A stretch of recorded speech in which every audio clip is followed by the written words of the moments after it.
Why start this campaign? What prompted you? What happened that one morning you decided to do this? Basically, what happened is, kuch din pehle, there was this news article that I read that local political party has banned Pakistani artists from coming into Mumbai, from coming into India, and they were upset about it. And I'm a believer that when you shut the gates for art, you open the gates for other things to come in. And not so positive things will come in if you do that. So I said, I'm going to do something about it. And that was my post also at that point. I said, this has to stop. So I was thinking about it, and I was just letting it simmer in the back of my head. So then I woke up yesterday. It was Dashera over here. So I came to my office, just finished my pujas.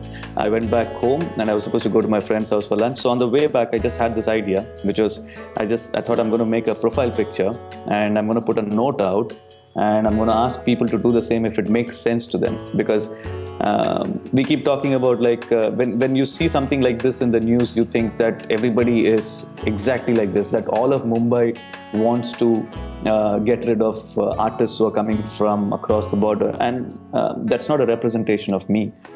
That's not my voice. That's not what I want. Now people from Pakistan doing the same thing. So how do you feel? I thought of this idea. I said, okay, let me just do it. I was extremely happy. There was no apprehension. There was no feeling that there might be a backlash. There will be people who are haters, but I think those haters are very small in number.